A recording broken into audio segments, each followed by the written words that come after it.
Hello दोस्तों, welcome to future cop IAS. दोस्तों, moral thinker की हमारी सीरीज़ चली थी।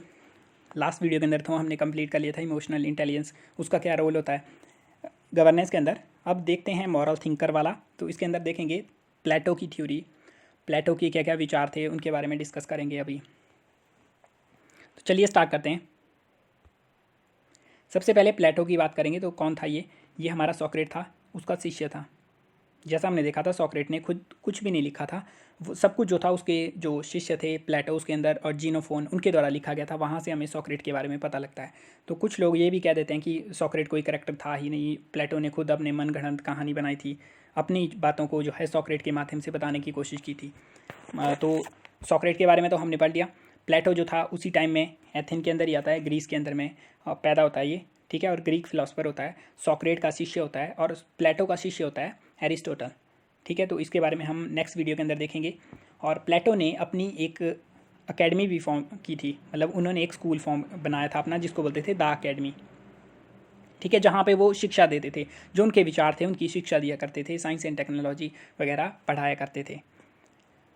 अब देखते हैं प्लेटो के बारे में। सबसे पहले प्लेटो की अगर हम मॉरल थिंकिंग की बात करेंगे, सबसे पहले आती है उसके अंदर में एलेगरी ऑफ केव, तो गुफा की कथा आती है इसके अंदर में। मतलब यहीं से हमारी जो थिंकिंग थी प्लेटो की उसके बारे में हमें पता चलता है कि प्लेटो एक्चुअल में क्या कहना चाह रहे थे।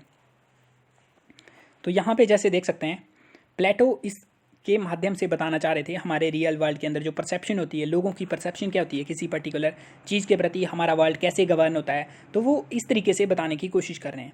उनके द्वारा कहा जा रहा है कि हमारा रियल जो वर्ल्ड हम देखते हैं वो यहाँ पे है, ठीक है। ये लेफ्ट साइड के अंदर में ये हमारा वर्ल्ड आ रहा है। यहाँ पे क्या हो रहा है, यहाँ पे हम एक प्रिजनर की तरह हैं, लोग एक प्रिजनर की तरह हैं जिनको बांध दिया गया हुआ है और उनके पीछे दीवार है, ठीक है। तो ये क्या कर रहे हैं, यहाँ पे इनके सामने क्या बन रहा है, यहाँ पे परछाई बन रही है किन्हीं चीज़ों की। ये लोग अपने यहाँ पे किन्हीं रियल चीज़ों की परछाई देख रहे हैं। मतलब यहाँ पे आग जली हुई है, आग की वजह से यहाँ पे परछाई बन रही है, ठीक है। लोग यहाँ से मूव कर रहे हैं, यहाँ परछाई बनी हुई है वो जो कि सामने इनको दिख रही है, और ये लोग इसको असलियत समझ रहे हैं अपनी रियल लाइफ के अंदर में, ठीक है। इसको ढंग से समझना, आगे और ज़्यादा क्लियर हो जाएगा आपको कि एक्चुअल में क्या बोलना चाह रहा है प्लेटो। तो वो पर्सन इन चीज़ों को देख के जो है सोच रहा है कि ये रियलिटी है, उसको रियलिटी के बारे में पता नहीं है। लेकिन जब एक पर्सन यहाँ से बेड़ियों से छूट जाता है, वो यहाँ से बाहर जाता है, ठीक है। बाहर जाने का मतलब ये हमारी केव है, ये केव से बाहर वाला दृश्य है, ठीक है। वो यहाँ पे बाहर जाके देखता है कि यहाँ तो आग जली हुई है, और ये जो मैं देख रहा था ये तो ये वाली चीज़ें रियल हैं, ये रियल नहीं है, ठीक है। और एक्चुअल में जब बाहर जाने की बात कर रहे हैं यहाँ पे, तो इसकी बात की जा रही है इनके द्वारा। तो ये पर्सन बाहर चला गया केव से, ये छूट गया यहाँ से, बाहर चला गया केव से, और इसने क्या देखा, प्रकाश देखा, सूर्य का प्रकाश देखा, ठीक है। तो ये हमारा आग सूर्य के प्रकाश से कंपेयर की गई है। तो इसने सूर्य का प्रकाश देखा और इसने सोचा, जैसे ये बाहर चला गया, सूरज का जो प्रकाश था इसकी आंखों के अंदर इसको जलन होने लगी। अब ये देखने लगती, मैं तो पहले तो मैं केव के अंदर था, एक अंधेरी गुफा के अंदर, परछाइयों को देख के खुश हो रहा था, और सूर्य के प्रकाश के कारण किन्हीं चीज़ों की, असली वाली चीज़ों की परछाइयाँ मेरी दीवार के ऊपर बन रही थी। उन चीज़ों को देख के लोग सोच रहे थे कि ये रियलिटी है, बट एक्चुअल में रियलिटी जो थी वो ये थी कि यहाँ पे कुछ चीज़ें थी जो कि रियलिटी के अंदर एग्जिस्ट करती थी, जिनको जो है हम यहाँ पे देख रहे थे, जो कि चीज़ें रियल नहीं थी, हम परछाई देख रहे थे अपनी वाली लाइफ के अंदर में। तो इसको बोलते हैं एलिगरी ऑफ केव। तो यहाँ पे क्या है, इमेजिन एक केव है, वहाँ पे प्रिजनर हैं जिनको बांधा गया है, तो हम लोगों को प्रिजनर से कंपेयर करके रखा हुआ है। प्रिजनर हैं जिनको बांधा गया है वहाँ पे, और प्रिजनर जो हैं क्या देख रहे हैं, उन्होंने बर्थ यहीं केव के अंदर हुई थी उनकी बर्थ, तो इन्होंने इसके बाहर कुछ भी नहीं देखा, ये यहीं से हैं पूरी लाइफ के अंदर। ये परछाइयाँ देख के मियर जो हैं रिफ्लेक्शन देख रहे हैं रियल वर्ल्ड की चीज़ों की, ठीक है। ये प्रिजनर, यहाँ पे फायर जली हुई है पीछे, और जो चीज़ें मैंने बताई वही यहाँ पे लिखी हुई हैं। यहाँ पे उसी तरीके से जैसे कुछ ऐसे लोगों की कल्पना करो जो जीवन भर एक अंधेरी गुफा के अंदर किसी दीवार के साथ जंजीरों से बंधे हुए हैं, उनके पीछे क्या आग जल रही है, और वो केवल अपनी सामने की दीवार और आग की रोशनी को देख सकते हैं। तो ये हमारे रियल वर्ल्ड के बारे में बात कर रहा है। अब ये समझो कि उनकी आग के सामने कुछ चीज़ें निकलती हैं, कुछ चीज़ें निकल रही हैं वहाँ पे, वो परछाइयाँ उन दीवारों के ऊपर देखते हैं, और उन दीवारों परछाइयों का नाम रख देते हैं कुछ, कि ये जो है कुत्ता होता है, ये बिल्ली होती है, या ये मतलब आइडियाज़ की बात कर रहे हैं यहाँ पे, ठीक है। आगे थोड़ा और क्लियर हो जाएगा, अभी तो काफ़ी फिलोसफिकल गेम में चला होगा ये। जिनकी परछाइयाँ उस दीवार पे पड़ती हैं, उन बंदियों के लिए केवल ये परछाइयाँ असलियत हैं, वो इन्हीं परछाइयों को सोचते हैं ये असलियत हैं, और इन्हें ही विश्व की सच्चाई मानकर जीते हैं। प्लेटो ने कहा कि वास्तव में मनुष्यों के लिए दुनिया कुछ ऐसी ही है, कि दुनिया जो है जिस तरीके से ये परछाइयों को देख के खुश हो रहे हैं, मनुष्यों के लिए भी दुनिया ऐसी ही होती है। और दार्शनिक वो लोग हैं जो गुफा की कैद से मुक्त होकर परछाइयों की सच्चाई देखते हैं। दार्शनिक वो लोग हैं, मतलब फिलोसफर वो पर्सन है जो कैद, वहाँ से छूटा वो कैद से, और उसके बाद वो भाग के बाहर चला गया। तो प्लेटो ने क्या बोला, ये पर्सन जो है नॉर्मल, जो हमारी दुनिया है वो इसी तरीके से है, परछाइयाँ देख के खुश होते हैं कि ये रियलिटी है। बट यहाँ से जब फिलोसफर जो है छूट के बाहर जाता है और देखता है इन चीज़ों को, और बाहर जाके चीज़ों को देख रहा है, इसका कंपैरिजन बाहर से कर रहे हैं, ठीक है। तो बाहर जाके जब चीज़ों को देखता है तो उसको लगता है पता रियलिटी में दुनिया क्या है। उसको भी पहले अचंभा होता है कि एक्चुअल में मैं पूरी ज़िंदगी क्या देख रहा था मैं, लेकिन अब उसको पता चला कि एक्चुअल में क्या है लाइफ। फिर वो क्या करेगा, पर्सन बाहर यहाँ पे आएगा, इनको बताएगा कि मैं तुम्हें छुड़ाता हूँ बेड़ियों से, रियलिटी कुछ और है, जो तुम देख रहे हो वो रियलिटी नहीं है। लेकिन ये पर्सन क्या, उसको लात मार के बाहर भगाएंगे और बोलेंगे तू तो गलत बोल रहा है, तुझे क्या समझ आ रहा है, यही रियलिटी है, जो हम बोल रहे हैं वही रियलिटी है। और अगर उसने ज़्यादा बोला तो उसको मार भी देंगे। तो यहाँ पे एग्जाम्पल के तौर के ऊपर अगर मैं आपको बताऊँ तो सॉक्रेट, इसके गुरु, ठीक है। यहाँ पे हमारी एथन की सोसाइटी है, ये एथन के लोग बैठे हुए हैं जो कि परछाइयों को देख के खुश हो रहे हैं, ठीक है। उन्होंने अपने गॉड बना के रखे हुए, अपने उनके बिलीफ चले हुए हैं वहाँ पे। जो उनकी डेमोक्रेसी थी उसके अंदर जो फ्लॉड वगैरह थे उनको कुछ नहीं देख रहे, ना वो क्वेश्चन कर रहे हैं अपने बिलीव्स को, तो वो लोग यहाँ पे बैठे हुए हैं। अब सॉक्रेट भी यहाँ पे बैठा हुआ है, सॉक्रेट को समझ आता है और वो छूट जाता है बेड़ियों से। सॉक्रेट भाग के जाता है बाहर, सॉक्रेट देखता है ओहो दुनिया तो इस टाइप की है, ठीक है। बाहर जाके देखेगा कि दुनिया इस टाइप की है, जो हम चीज़ें देख रहे हैं वो तो सिर्फ आग जली हुई है, उसकी वजह से जली हुई है, ये पर्सन इसको नहीं देख पा रहे। सॉक्रेट इन चीज़ों को देख के यहाँ पे भागा भागा आता है इनके पास में और इनको बताने की कोशिश करता है। वो इनको बताता है, काफ़ी टाइम तक बताता रहता है, और लास्ट के अंदर क्या करते हैं, जो यही लोग क्या करते हैं, सॉक्रेट के ऊपर मुकदमा चला देते हैं और सॉक्रेट को बोलते हैं कि तू गलत बता रहा है, तू लोगों को करप्ट कर रहा है, तूने अपने गॉड क्रिएट कर दिए हुए, तू गलत कर रहा है यहाँ पे। सॉक्रेट बाहर जाके देख के आया था, अब उसको बोल रहे हैं कि तूने गलत कर दिया यहाँ पे।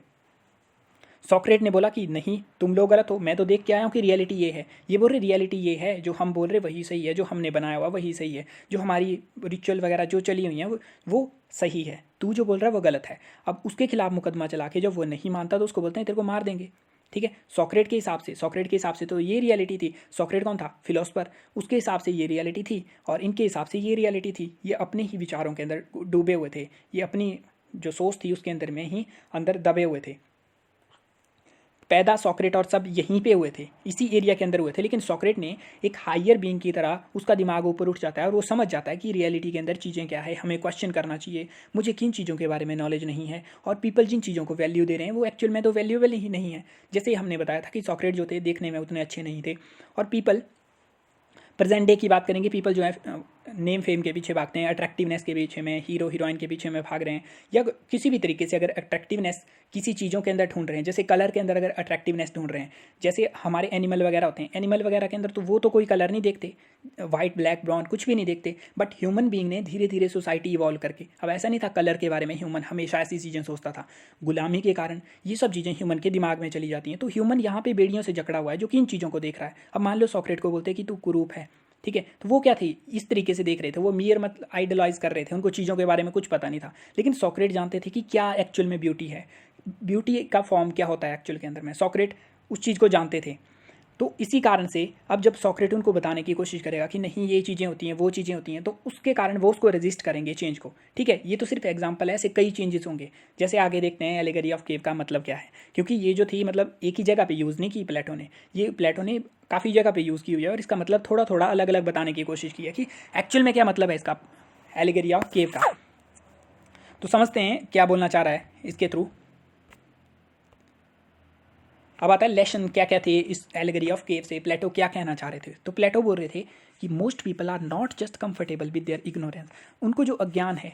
अब यहाँ पे एक चीज़ देखोगे आप, सॉक्रेट के द्वारा जो बोला गया था वो भी प्लेटो ने ही लिखा हुआ है, ठीक है। और ये जो एलिगरी ऑफ केव है ये प्लेटो ने अपनी द रिपब्लिक बुक के अंदर, ये भी इसी कन्वर्सेशन में लिखी हुई है कि सॉक्रेट के साथ में कन्वर्सेशन हो रही है। बट यहाँ पे आपको देखना मतलब व्यूज़ के बारे में, इनके जो व्यूज़ होंगे वो काफ़ी सिमिलर काइंड के मिलेंगे आपको। तो प्लेटो ने क्या बोला, बहुत सारे लोग, मोस्ट पीपल हमारे कंफर्टेबल हैं अपनी इग्नोरेंस से, अपना जो उनका अज्ञान है उसी से कंफर्टेबल हैं वो, और अगर उनको कोई बताने की कोशिश कर रहा है तो उसके खिलाफ वो होस्टाइल बन जाते हैं, दूसरों का पॉइंट ऑफ व्यू नहीं सुनना चाहते वो, ठीक है। तो जैसा सॉक्रेट ने क्या बोला था, इग्नोरेंस जो है सबसे बड़ा ब्लिस है, सबसे बड़ा कर्स है आपके लिए, ठीक है। कोई पर्सन इग्नोरेंस के अंदर है और उसको पता नहीं है कि वो इग्नोरेंस के अंदर है, तो मतलब वो सबसे बड़ा डिवास्टेशन है उसकी लाइफ के अंदर में, उससे बड़ा बहुत, उससे बुरा कुछ नहीं हो सकता उसकी लाइफ के अंदर। तो ऐसा बोला था उसके द्वारा। तो इन्होंने भी यही बोला कि बहुत सारे लोग जो हैं कंफर्टेबल हैं, जो उनकी इग्नोरेंस है उससे, और होस्टाइल होते हैं जो दूसरा पॉइंट ऑफ व्यू उनको दिखाने की कोशिश करता है। तो एलेगरी ऑफ केव में क्या बोल रहे हैं ये, कि बहुत सारे लोग जो हैं ये अपने पॉइंट ऑफ व्यू से जो सोच रहे हैं उससे उसमें कंफर्टेबल हो चुके हैं। इनको ज्ञान की कोई ज़रूरत नहीं है कि एक्चुअल में क्या हो रहा है रियल लाइफ के अंदर में, इनको कोई मतलब नहीं। अगर इनको कोई बताने की कोशिश करेगा तो उसके खिलाफ ये होस्टाइल बन जाएंगे। अब ऐसी सिचुएशन के अंदर में प्लेटो कह रहे हैं कि इन पीपल के पास में इनकी इतनी हालत अच्छी नहीं है, इनको इतना ज्ञान नहीं है कि अपने आप को रूल कर पाएँ। जैसे बोला जाए कम्युनिज्म की फिलॉसफी में क्या बोला जाता है कि एक कम्यून बनाएंगे, गवर्नमेंट को ख़त्म कर देंगे, सब लोग जो है साथ में रहेंगे, मिल बांट के खाएंगे, कोई किसी को हार्म नहीं करेगा। तो बेसिकली जो आइडिया आता है जस्टिस का, इस टाइप के कोई भी आइडियाज़ आते हैं वो क्यों आते हैं, क्योंकि लोग जो हैं अपने अपने तरीके से बिहेव करते हैं, उनको एक्चुअल में पता नहीं होता।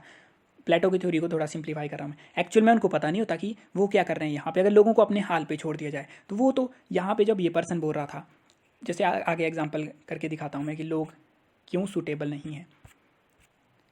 तो क्या बोला, मासी जो है वो स्टबबॉर्न है, वो जिद्दी हैं, इग्नोरेंट हैं, अज्ञान है उनके अंदर में, वो अपने आप को गवर्न नहीं कर सकते। ठीक है, उनको खुद पता नहीं है कि राइट एंड रॉन्ग क्या होता है। तो मोस्ट ऑफ द पीपल के लिए ये चीज़ें ऐसा बोला जा रहा है इनके द्वारा। तो एक्चुअल में इनके द्वारा क्या बोलने की कोशिश की जा रही है, चाइना के अंदर काफ़ी सालों तक जो था एक प्रथा चलती थी जिसके अंदर जो हमारी गर्ल्स होती थी उनकी छोटी उम्र के अंदर जो उनके पाँव थे उनको जो थे शूज़ के अंदर बाइंड कर दिया जाता था। ठीक है, तो फुट बाइंडिंग बोलते थे इसको। उनको छोटी उम्र के अंदर डाल दिया जाता था, मतलब उनके द्वारा माना जाता था कि छोटे जो पैर होते हैं वो सुंदर होते हैं। ठीक है, तो उसके अंदर डाल देते थे ताकि उनके पैर बड़े ना हों। इसके अंदर इकोनॉमिक कॉज भी था, लेकिन उसके अंदर हम वैसे अपने हिसाब से समझ रहे हैं इसको, इकोनॉमिक कॉज को अवॉइड करेंगे क्या होता था इसके अंदर। तो ये क्या कर रहे थे, उनको लगता था कि ब्यूटी जो है इक्वल टू छोटे जो फीट होंगे वुमेंस के, गर्ल्स के, वो जो है ब्यूटीफुल से मान रहे थे उसको, कि वो ब्यूटी से उसको सिग्निफाई कर रहे थे। अब ये क्या है, यहाँ पे प्रिजनर बैठे हों वो परछाइयों को देख रहे हैं, मतलब इन्होंने अपनी कहानी जड़ी हुई है यहाँ पे कि ये ब्यूटी है। ठीक है, ब्यूटी का अपना कंसेप्ट बता दिया इन्होंने। अब एक पर्सन यहाँ से छूट के, इन जंजीरों से छूट के बाहर जाएगा, वो देखेगा कि एक्चुअल में ये ब्यूटी नहीं, ये तो बेवकूफ़ बना रहे हैं हमें। और उसके बाद वो पर्सन अगर यहाँ पे आएगा, सब लोगों को समझाने की कोशिश करेगा, तो उसको बोलेंगे तू गलत बोल रहा है। तो लोग जो हैं अपने हिसाब से करते हैं, जो अपने मतलब अपने अपने हिसाब से प्रथाएं बना लेते हैं, उल्टी फुल्टी प्रथाएं बना लेते हैं। तो राइट साइड में देख सकते हो आप किस तरीके से पैरों का बुरा हाल हो जाता था। तो लोग जो हैं मासिस इग्नोरेंट है और कंफर्टेबल हैं वो अपनी इग्नोरेंस से। उन्होंने ऐसे काफ़ी सालों तक ये प्रथाएं चला के रखी, वो इग्नोरेंस के अंदर हैं। अगर कोई इनको पॉइंट आउट करेगा तो वो जो है गलत बोलेंगे, उसको सती प्रथा की बात कर लेंगे। कोई पॉइंट आउट करेगा उसको बोलेंगे कि गलत कर रहे हो। इसीलिए जो मासीज हैं उनको अपने लिए नहीं छोड़ सकते कि तुम अपने हिसाब से रूल कर लो। तो अपने हिसाब से उनको छोड़ेंगे तो वो अपने हिसाब से जो उनकी कुरीतियाँ होंगी उनको अपना लेंगे वो। इसका एक और एग्जाम्पल देखते हैं। जैसे यहाँ पे क्या है, यहाँ पे अलग अलग रिलीजन आपको मिल रहा है। अब ये क्या बोल रहे हैं, I am so happy to know that out of all the different religion I were raised in the only one that hold the real truth.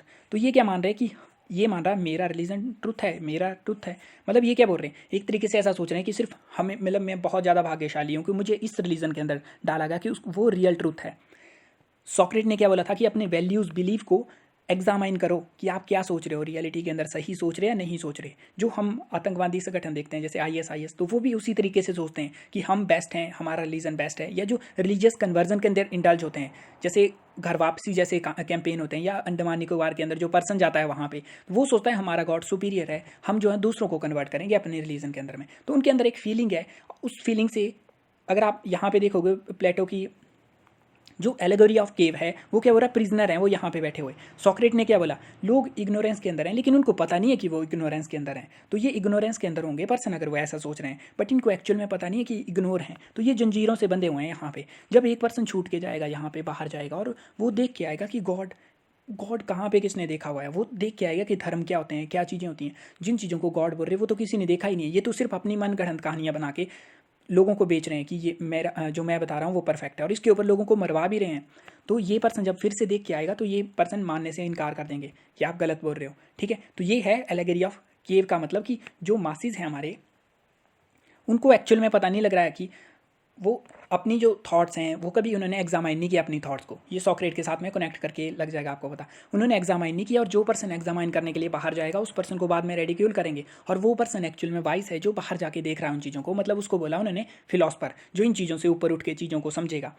उसके अलावा अगर हम यहाँ पे एग्जांपल देखते हैं, जैसे यहाँ पे बताया गया है कि एक ही पनिशमेंट होनी चाहिए, जो रेपिस्ट होते हैं उनके लिए हैंग कर देना चाहिए, डेथ पेनल्टी की बात होती है। अब यहाँ पे जब हम देखेंगे दोगलापन लोगों का, जब सिचुएशन काफ़ी क्रिटिकल हो जाती है तब बोलेंगे कि हैंग कर देना चाहिए उनको। और जो हमारे पार्लियामेंटेरियन होंगे इस टाइम के हिसाब से, उनमें 30% से ऊपर हमारे हीनियस क्राइम से चार्जेस उनके ऊपर लगे हुए हैं, ठीक है। तो वो रेप के भी हो सकते हैं, मर्डर के भी हैं, मतलब हीनियस क्राइम बहुत भयंकर वाले, ऐसा नहीं चोरी चकारी करके बैठे हुए हैं, उससे भी भयंकर इनके ऊपर आरोप लगे हुए हैं। लेकिन पीपल के बारे में पता होगा, जैसे आपकी किसी की साइड का एमएलए है, उसके बारे में पता होगा कि काफ़ी बड़ा बदमाश है, लेकिन लोग क्या करेंगे, उसकी पावर को देख के उन्होंने, अगर उनको लगता है कि ये पर्सन मुझे नौकरी दिला सकता है, वो पर्सन उसको वोट दे देंगे, ठीक है। ये पर्सन उसी पर्सन को जिता देंगे यहाँ पे, जिसको ये बोल रहे थे कि इसको हैंग कर देना चाहिए, कोई डेथ किसी को मारता है तो उसको लटका देना चाहिए। जब ऐसी सिचुएशन के अंदर क्या हो रहा है, जब पीपल को फ़ायदा लग रहा है, इसको फ़ायदा लग रहा है, इसको एक्चुअल में कोई पता नहीं राइट एंड रॉन्ग क्या होता है, ये अपनी मोशन के हिसाब से एक्ट करते हैं कि जब अगर मान लो एक रेप का केस हो जाता है तो उस टाइम हज़ारों लोग वहाँ पे आ जाएंगे और डिमांड करेंगे कि उनको हैंग कर देना चाहिए। उसके बाद धीरे धीरे करके उनकी जो कॉन्शियसनेस होती है वो गिरती जाती है, धीरे धीरे वही चीज़ें वो बार बार सुनता रहता है, बार बार सुनता रहता है, तो रिएक्शन जो है उनकी वो कम होते जाते हैं और एक टाइम आता है वो ख़त्म हो जाते हैं। अब हर लोग जो हैं उस तरीके से नहीं सोचते कि जब किसी को प्रॉब्लम क्रिएट होगी, जैसे मान लो जो लोगों के लिए कुछ करते हैं, कोई भी हमारे बड़े बड़े लीडर, अगर महात्मा गांधी की बात करेंगे या किसी और लीडर की बात करेंगे, जब वो दूसरों के लिए कुछ करते हैं तो जो फीलिंग उनकी 50 साल पहले थी लोगों की सर्विस के लिए, वही फीलिंग वो कंटिन्यू करके लेके जाते हैं हमारे 50 साल बाद भी। लोगों की तरह नहीं होते कि एक टाइम फीलिंग आएगी कि ये कर देना चाहिए, उसके बाद में शांत बैठ जाएंगे। उसके बाद में जैसे निर्भया रेप केस होता है, उस टाइम लोग काफ़ी ज़्यादा उठ खड़े हुए थे कि ये चीज़ें होनी चाहिए, वो चीज़ें होनी चाहिए। धीरे धीरे वैसी ही खबरें बार बार सुन के उनकी कॉन्शियसनेस नीचे दब जाती है और एक तरीके से हो सकता है सोसाइटी के अंदर नॉर्मल चला रहे और लोग उसके लिए कोई आवाज़ नहीं उठाएंगे। तो प्लेटो के द्वारा बोला गया कि लोग जो है अपने बिलीफ वगैरह के बारे में कुछ नहीं समझते, और जो पर्सन समझ के उनको बताने की कोशिश करता है, जैसे एंशिएंट सोसाइटी में सॉक्रेट समझ के उनको बताने की कोशिश करते हैं। सॉक्रेट जो है बेड़ियों से छूट के बाहर चले जाते हैं। जब वो वापस आके उनको समझाने की कोशिश करते हैं तो उनके लिए क्या करते हैं, उनको डेथ पेनल्टी दे देते हैं। तो इसी के तहत प्लेटो के द्वारा बोला गया कि मासी जो हैं वो स्टबबॉर्न है, वो एक बिलीफ को पकड़ लेते हैं, उसके बाद उसी को मान लेते हैं। जैसे मान लो जल्लीकट्टू का इशू है, ठीक है, ये भी एक तरीके से बिलीफ बना के रखा हुआ है। किसी अगर एनिमल को हर्ट कर रहे हैं ट्रेडिशन के नाम के ऊपर, अगर किसी प्रोसेस के ट्रेडिशन चला हुआ है, उसकी ट्रेडिशन की आड़ लेके आप किसी चीज़ को डिफाइन कर रहे हो कि ये चीज़ सही है गलत है।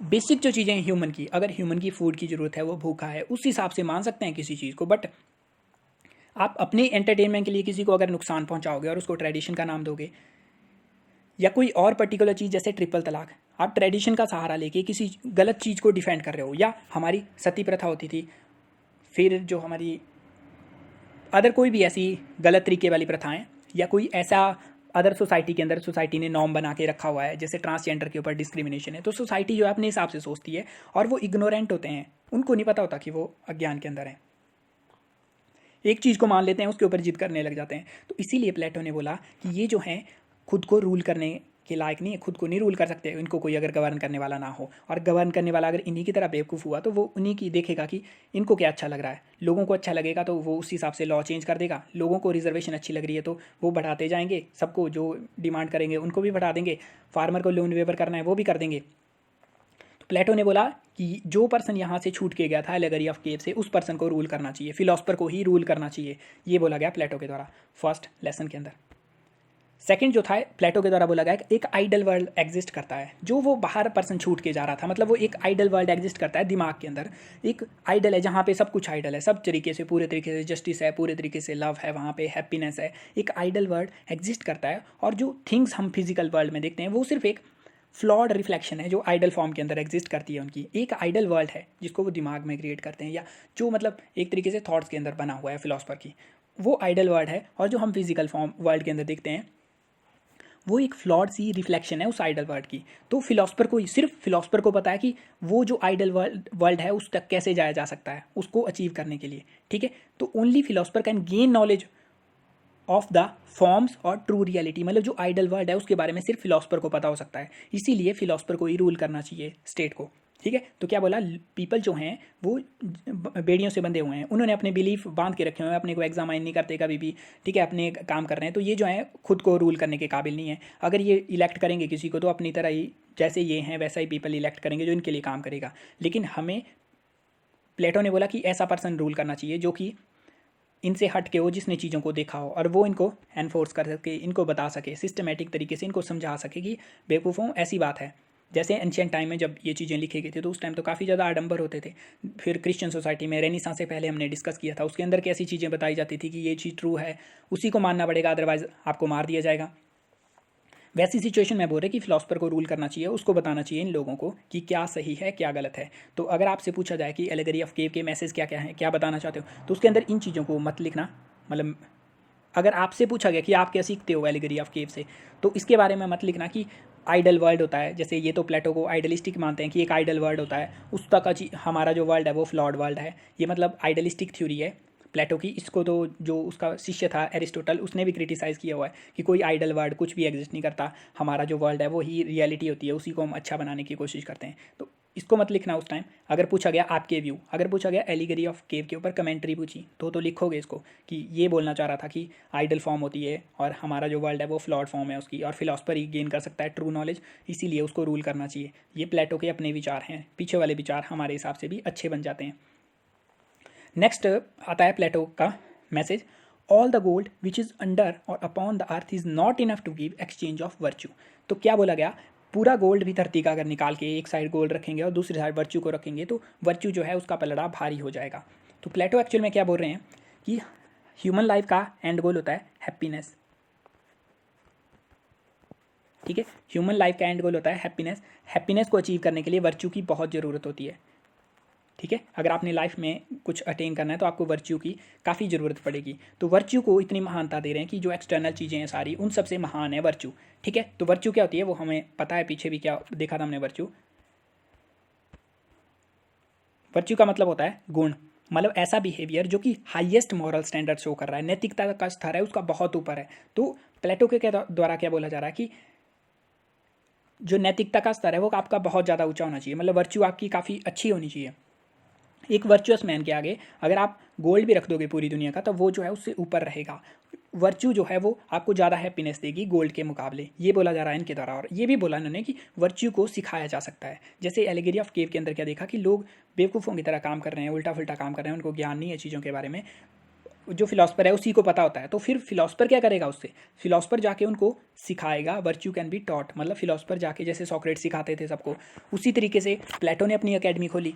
तो यही इनके द्वारा बोला जा रहा है कि वो सिखाया जा सकता है लोगों को। तो लोगों को सिखाओ वर्च्यू क्या होती है, उसको टॉट करो उनको। और वर्च्यू क्या क्या इसके एग्जाम्पल हैं वो इसने खुद ही बताए हुए हैं कि 4 प्रकार की वर्च्यू जो फंडामेंटल होती हैं उनके बारे में आपको पता होना चाहिए। तो वर्च्यू जो है उसको सिखाया जा सकता है, ये इनके द्वारा बोला गया। अब वर्च्यू होती क्या है, किस तरीके से सिखाया जाता है, इसका फ़ायदा क्या होता है, वो सब चीज़ें हम देखने वाले हैं। तो 4 काइंड की वर्च्यू बताई गई इनके द्वारा कि वो फंडामेंटल हैं, वो तो आपको पता होनी चाहिए। तो यहाँ पे कहानी स्टार्ट होती है अमेरिका के अंदर में, जैसे स्लेव ट्रेड होता था।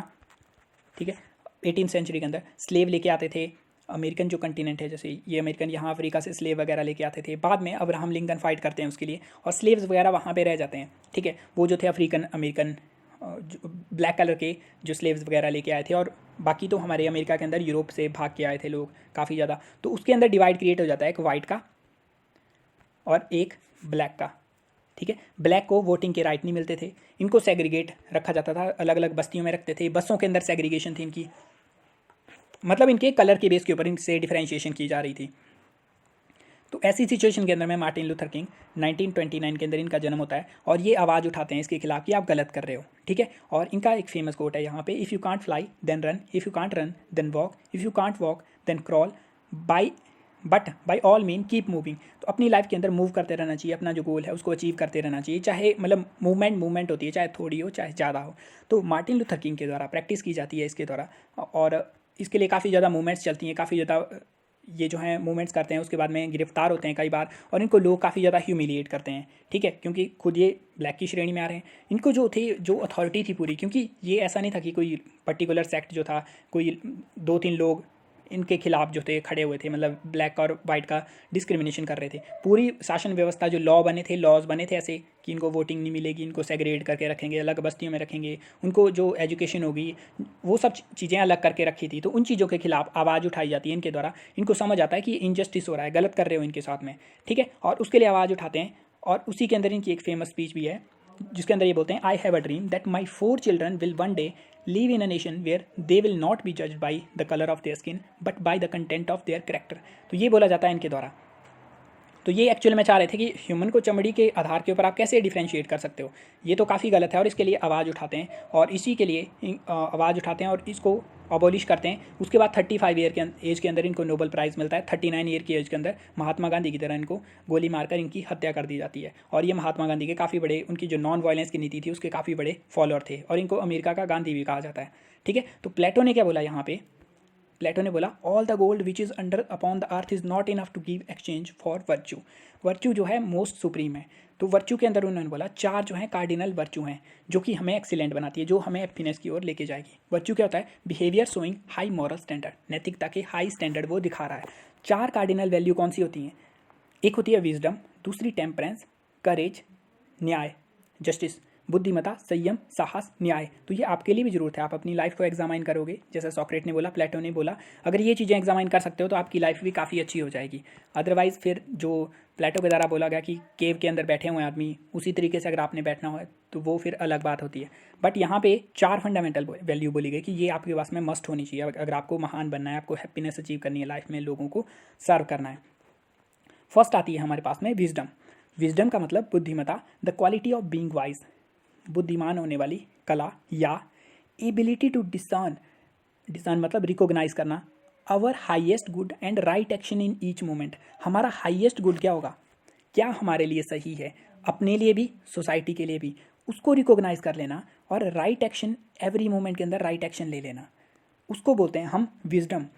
थिंक, इसको हमने अगर विजडम को अचीव करना तो हमें क्या होना चाहिए, हमें खुद से सोचना पड़ेगा, हमें परसुएड नहीं होना पड़ेगा पॉपुलर क्या ओपिनियन है या सुपरस्टिशन क्या बनी हुई है। अब देखो मार्टिन लूथर किंग ने क्या किया, उन्होंने रिकॉग्नाइज किया कि हाईएस्ट गुड क्या होना चाहिए। वो यहाँ पे क्या कर रहे थे, उन्होंने बोला कि अमेरिका को अगर ग्रेट बनाना है तो ये जो आप भेदभाव कर रहे हो लोगों को चमड़ी के आधार के ऊपर, ये गलत कर रहे हो आप, और ये किसी भी सोसाइटी के अंदर नहीं हो सकता। और मैं ये नहीं हूँ सिर्फ इन्हीं के राइट के लिए लड़ रहा हूँ, जो हमारे वाइट लोग हैं उनके लिए भी हम साथ मिलकर लड़ रहे हैं, क्योंकि अगर ये चीज़ें नहीं हटी यहाँ से तो वाइट है उनकी डेवलपमेंट भी रुकेगी। अमेरिका को अगर ग्रेट बनना है तो हमें इन चीज़ों को ख़त्म करना पड़ेगा। तो उनके पास में नॉलेज थी, उन्होंने विजडम से समझा, रिकॉग्नाइज किया कि हाईएस्ट गुड क्या थी और राइट एक्शन देखा उन्होंने कि मोमेंट के अंदर क्या करना चाहिए, राइट एक्शन इस टाइम हमें, ठीक है, मुझे किस तरीके से इसके लिए फाइट करना है। और उन्होंने थिंक बाई सेल्फ किया। अगर वो परसुएड होते पॉपुलर ओपिनियन से कि जो वाइट हैं वो सुपीरियर होते हैं, अगर वो इस चीज़ से परसुएटेड होते तो कहाँ वो किसी चीज़ के लिए वर्क कर पाते।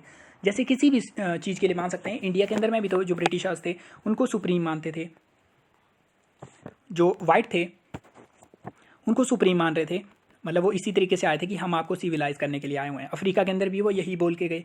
तो यहाँ पे क्या बोला जा रहा है, पॉपुलर जो ओपिनियन है उससे परसुएड नहीं होना कि आपको कुछ सिखा दिया, आपको बताएं।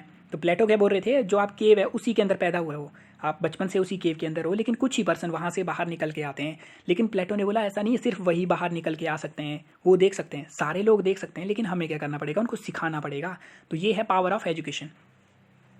तो क्या बोला गया कि पॉपुलर जो ओपिनियन है उससे परसुएड मत होना। जो सुपरस्टिशंस हैं आपकी रिलीजन से लेके, अगर आपको कोई बनी हुई है, कोई ऐसी प्रथा चली हुई है जिसको आप मानते हो कि ये ट्रू है और जो नुकसान पहुंचा रही है सोसाइटी को, तो आप हाईएस्ट गुड कैसे रिकॉग्नाइज करोगे। मार्टिन लूथर किंग ने रिकॉग्नाइज किया कि ये गलत कर रहे हैं, वहाँ पे उनके पास में विजडम थी, तो उसी कारण से फर्स्ट वाली क्वालिटी तो उनके पास में आ जाती है। उन्होंने पॉपुलर ओपिनियन से, सुपरस्टिशन से कोई परसुएड नहीं हुआ, उन्होंने खुद सोचा कि क्या चीज़ सही है क्या गलत है। सेकंड आता है जस्टिस। जस्टिस की जो वर्च्यू है वो भी पीपल के पास में होनी चाहिए। फर्स्ट विजडम तो देख लिया, विजडम तो आपके पास में होनी चाहिए, राइट चीज़ को समझना, उनके बारे में निष्पक्ष रूप से आपको देखना। इसके लिए आप, सॉक्रेट ने क्या बोला था, अनएग्जामिन्ड जो लाइफ होती है वो वर्थ लिविंग नहीं है। तो आपके पास में विजडम होनी चाहिए, आपको पता लगना चाहिए उनके बारे में, ठीक है। तो ये बोला गया सॉक्रेट के द्वारा। फिर जस्टिस की बात करेंगे, जस्टिस की डेफिनेशन क्या होती है, ये डेफिनेशन भी आप यहाँ से लिख सकते हो, क्वेश्चन आएंगे इनके ऊपर डायरेक्टली कि विजडम क्या होती है, डिफाइन विजडम, इसके ऊपर आपकी कमेंट्री बताओ कि विजडम कितनी जरूरी है लाइफ के लिए। तो वो सब चीज़ें आप लिखोगे, यहाँ से आंसर, यहाँ पे क्वेश्चन आगे बना हुआ है तो आप वहाँ से आंसर लिखोगे, ठीक है। तो बुद्धिमता देख लिया हमने। अब जस्टिस, न्याय देखेंगे। The ability to be fair, आपको फेयर होना है। To respect the right of other, आपने फेयर तरीके से एक्ट करना है, किसी के साथ निष्पक्ष तरीके से एक्ट करना है, ठीक है। और आपने रिस्पेक्ट करना है दूसरों के राइट का भी, ठीक है। तो इसको बोलते हैं जस्टिस, दूसरों के साथ में जस्टिस करना। तो आपने कोई भी सिचुएशन होगी, अगर उसके अंदर जस्टिस करना है तो आपको एक थर्ड पर्सन के लिहाज से सोचना पड़ेगा। अगर आप अपने लिए सेल्फ हित देखोगे तो कौन सा जस्टिस आप कर पाओगे। तो प्लेटो ने क्या बोला, एक मैन की क्वालिटी है कि वो जस्टिस, वर्च्यू। पहले तो प्लेटो ने क्या बोला, वर्च्यू इक्विवेलेंट है पूरा गोल्ड जो है उससे भी भारी है वर्च्यू। वर्च्यू के अंदर 4 मेन क्वालिटियाँ बोली उसने। एक तो विजडम, आपके पास में विजडम होनी चाहिए। विजडम से आप पहचानोगे what is just thing to do in a particular situation. तो जस्टिस के बारे में इनके द्वारा बोला गया ऐसी एबिलिटी जिससे आप फेयरली एक्ट करोगे, रिस्पेक्ट करोगे दूसरों के राइट का। इससे क्या होगा, इससे आप पीपल को यूनाइट करके रखोगे। मार्टिन लूथर किंग ने क्या किया, उनको पता था कि जो वाइट और ब्लैक के बीच में आप डिस्क्रिमिनेशन कर रहे हो ये जस्टिस नहीं है, आप गलत कर रहे हो।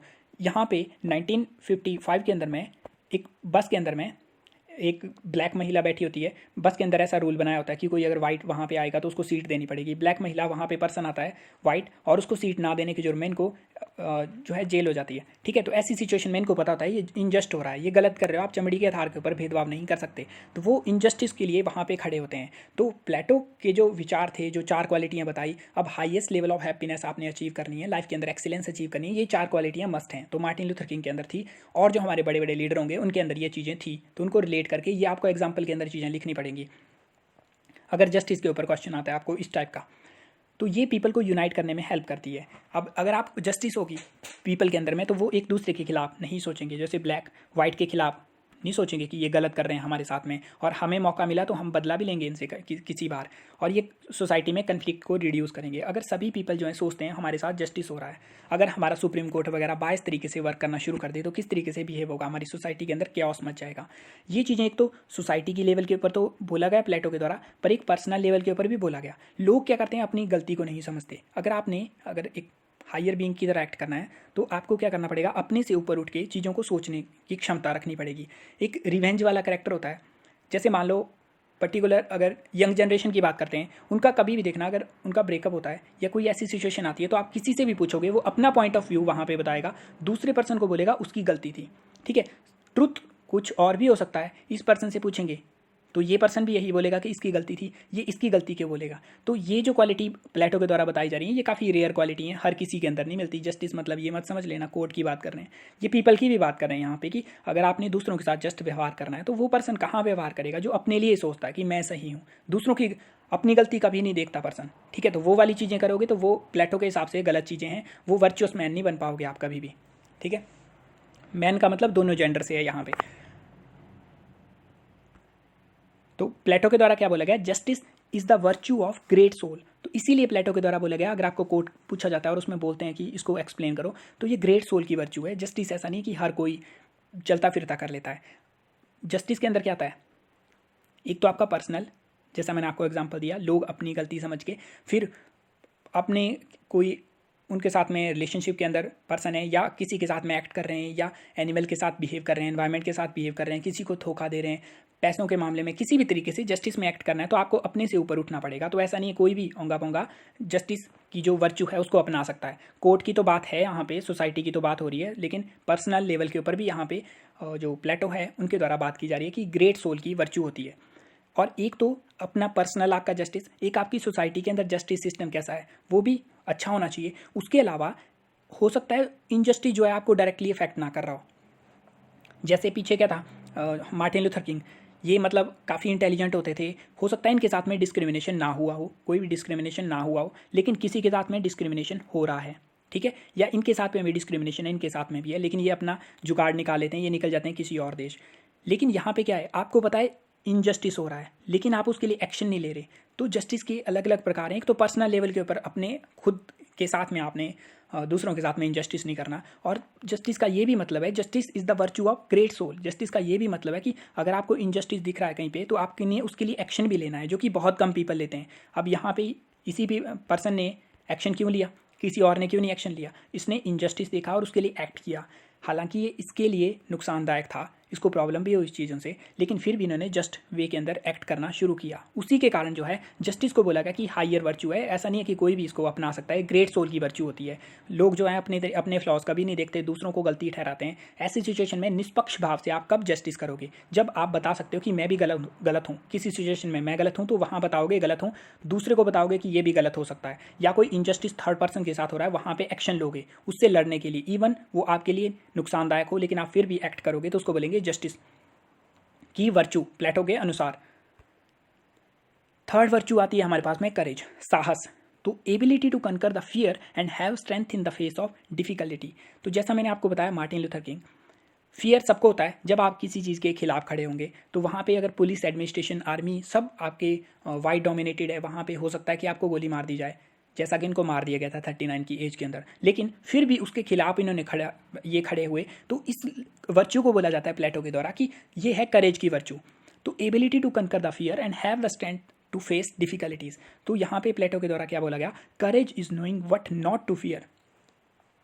अब फियर जो होता है, फियर हर पर्सन के हिसाब से अलग अलग हो सकता है। जैसे मान लो आपको पब्लिक स्पीकिंग का फियर है, ठीक है, आपको पब्लिक स्पीकिंग का फियर है, या मान लो आपको किसी जैसे अभी मार्टिन लूथर किंग के कंसेप्ट में बात करने की, आपको वायलेंस से डर लगता है कि लड़ाई झगड़ा होगा, या मतलब आपको मार दिया जाएगा, उससे आपको डर लगता है, या आप शेर से डर लगता है आपको, ठीक है। तो फियर कुछ भी हो सकता है, लेकिन करेज क्या है, आपको जानना है किस चीज़ से फियर नहीं करना है। आप मान लो इन चीज़ों से डर रहे हो, सभी चीज़ों से डर रहे हो, लेकिन आपको ये देखना है नेसेसिटी क्या है इस टाइम के हिसाब से। अगर आपको लगता है देश के लिए आपको खड़ा होना पड़ेगा, ठीक है, जो वायलेंस की बात है उसके लिए आपको खड़ा होना पड़ेगा, अमेरिका को ग्रेट बनाने के लिए आपको जो है डिस्क्रिमिनेशन हो रही है उसके लिए चाहे आपकी जान चली जाए उसके लिए आपको खड़ा होना पड़ेगा, तो यहाँ पे फियर हो सकता है आपके लिए, लेकिन आपको जानना पड़ेगा किस चीज़ से फियर नहीं करना है। मतलब आपने इस फियर को दबा के आगे बढ़ना है वहाँ पे, ठीक है। तो फियर एग्जिस्ट करेगा किसी न किसी चीज़ के लिए, लेकिन आपको उस चीज़ को दबा के आगे निकलना है। तो करेज यही है कि आपको पता होना चाहिए कि कौन सी चीज़ है जिससे आपको फियर नहीं करना। पब्लिक स्पीकिंग से हो सकता है आपको डर लगे, फियर हो, बट अगर सिचुएशन ऐसी आती है जहाँ पे ये मस्ट हो जाता है, वो आपसे ऊपर मतलब किसी की मदद कर सकता है चीज़ों के लिए, या आपकी सेल्फ डेवलपमेंट के लिए हेल्पफुल है, तो आपको वहाँ पे जाओगे। अगर शेर से आपको डर लगता है वो अच्छी बात है, शेर के मुंह में हाथ नहीं डालना, बट अगर सिचुएशन ऐसी आती है किसी को सेव करने के लिए आपको जो है वहाँ पे आगे बढ़ना पड़ता है, तो उसी को बोलते हैं करेज, कि किस चीज़ से मुझे नहीं डरना है, कौन सी सिचुएशन के अंदर, समझने के लिए। तो ये है थर्ड वर्च्यू जो कि हमारे करेक्टर ने दिखाई हमें, जो कि इंस्पायर कर रहे हैं। तो प्लेटो के अनुसार 4 वर्च्यू जो पोजेस करेगा वो एक्सीलेंट होगा, उसको लोग इंस्पायर करेंगे, उसको महान समझेंगे लोग।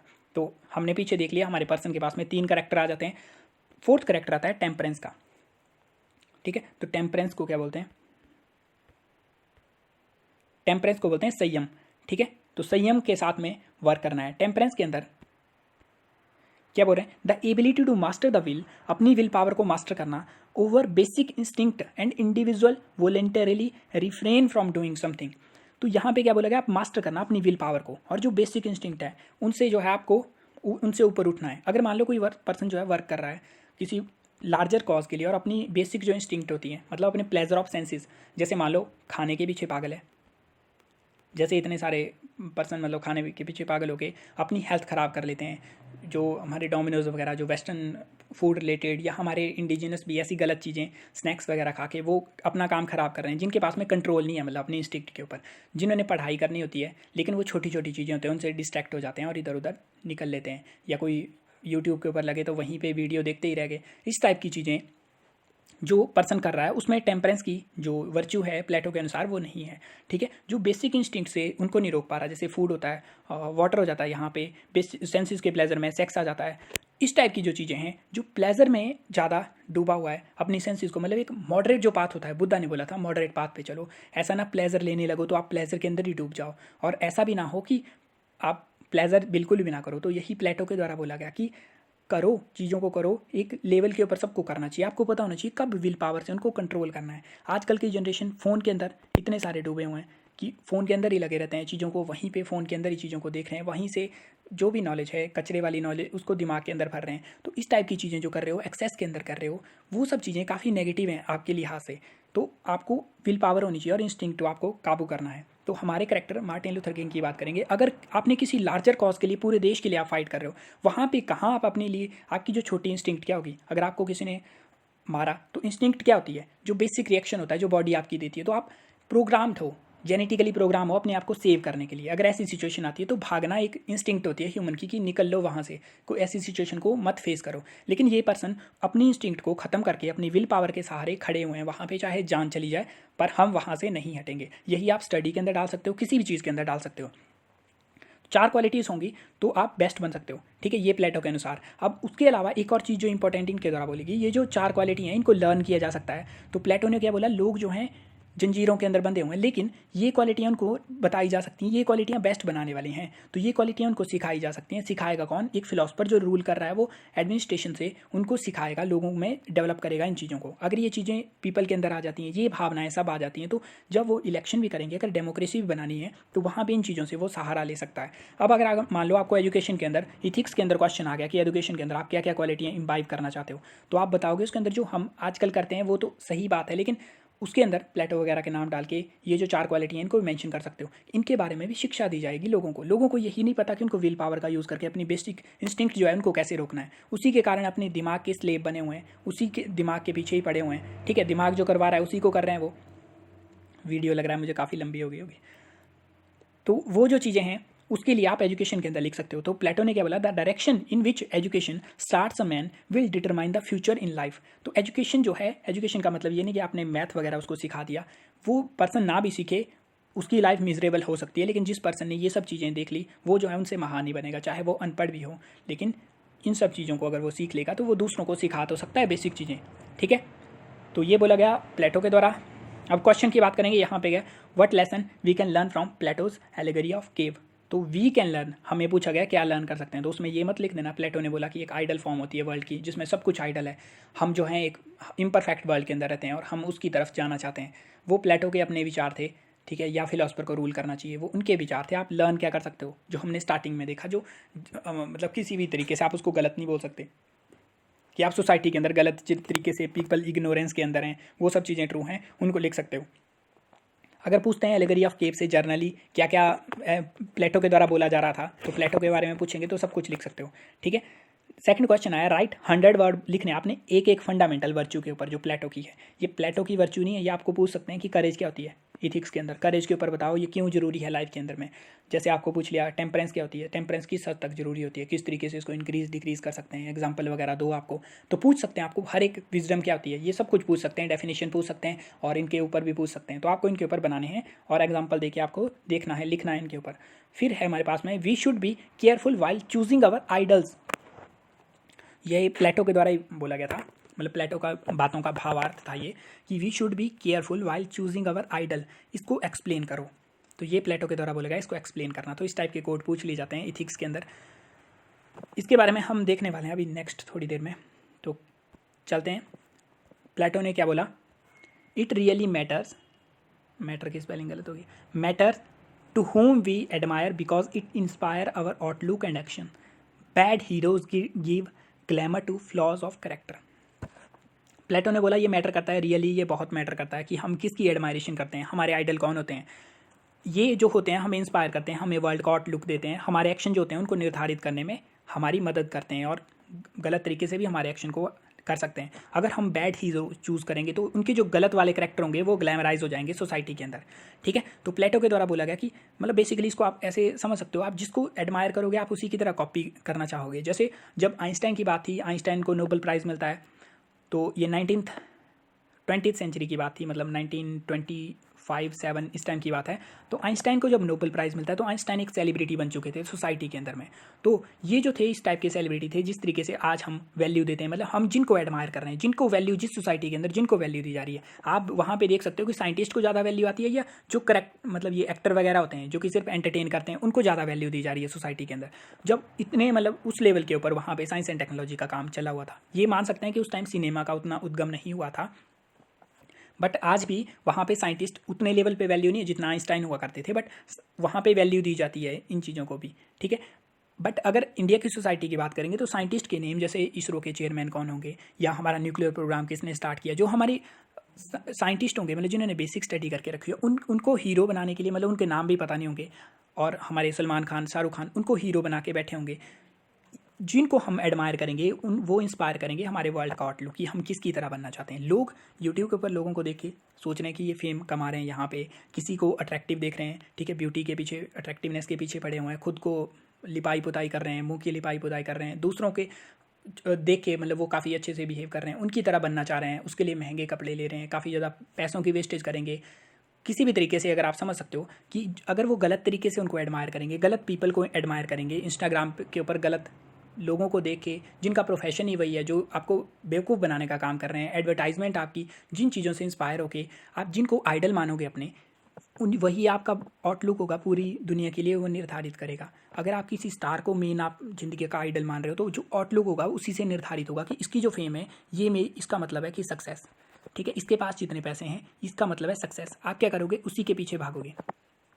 ठीक है, आप आईएएस ऑफिसर बन रहे हो, आपका आइडल कौन होगा उसके अंदर में, क्या आपका आइडल एक जर्नल आईएएस ऑफिसर है जिसके पास में पावर है, जिसके पास में प्रेस्टीज है, जिसके पास में पैसे हैं, लोग उसके सामने झुक रहे हैं, तो आप इंस्पायर करोगे, आपका वर्ल्ड का आउटलुक वैसा ही होगा, आपके एक्शन वैसे ही चलेंगे।